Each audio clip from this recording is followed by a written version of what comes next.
সাকরাইল ব্লকের চুনপাড়া সার্বজনীন 34তম বর্ষ রাস উৎসবে মেতে উঠেছেন এলাকার সর্বস্তরের মানুষজন। ঝাড়গ্রাম জেলার সাকরাইল ব্লকের চুনপাড়া সার্বজনীন রাস উৎসব এবার 34তম বর্ষে পদার্পণ করল।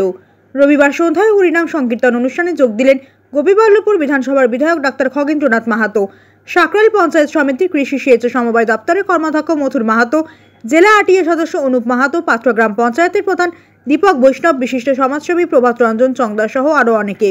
এদিন হরিনাম সংকীর্তনে যোগ দিয়ে ঠাকুর প্রণামের পাশাপাশি ভক্তদের বাতাসা বিতরণ করেন বিধায়ক ডক্টর খগেন্দ্রনাথ মাহাতো সহ অতিথিরা।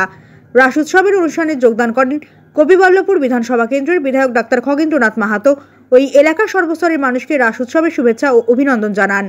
তিনি আরও বলেন যে ঐতিহ্য মেনে চুনপাড়া গ্রামের রাস উৎসব কমিটির উদ্যোগে 34তম বর্ষ রাস উৎসবের আয়োজন করা হয়েছে, যেখানে হাজার হাজার মানুষ সামিল হয়েছেন।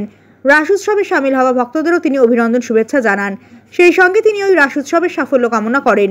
অনুপ মাহাতো বলেন, সাকরাইল ব্লকের ঐতিহ্যমণ্ডিত রাসযাত্রা হল চুনপাড়া এলাকার রাসযাত্রা, যে রাসযাত্রায় দলমত নির্বিশেষে সর্বস্তরের মানুষ অংশগ্রহণ করেন। এবছর উৎসাহ উদ্দীপনার মধ্য দিয়ে চুনপাড়া গ্রামে 34তম বর্ষে রাস উৎসবের আয়োজন করা হয়েছে। চুনপাড়া সহ পার্শ্ববর্তী বেশ কয়েকটি গ্রামের হাজার হাজার মানুষ রবিবার সন্ধ্যায় চুনপাড়া গ্রামের রাস উৎসবে সামিল হয়েছেন। তাই এদিন সন্ধ্যায় স্থানীয় বাসিন্দারা চুনপাড়া রাস উৎসবে যোগদান করে হরিনাম সংকীর্তনে মেতে উঠেছেন।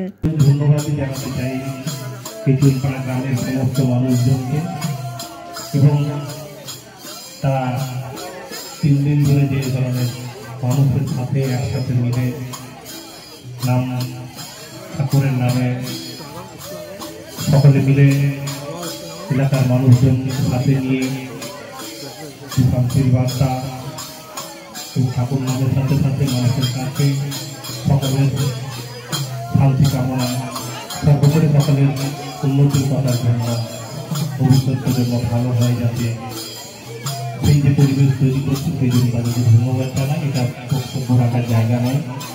আমি অন্য দিন যেদিন আসবো আপনাদের সামনে বক্তব্য রাখবো, কথা বলবো। এখন ঠাকুর নাম চলছে, আমি বলবো ঠাকুর নামেই বলবো। সকলে ভালো থাকবেন, সুস্থ থাকবেন।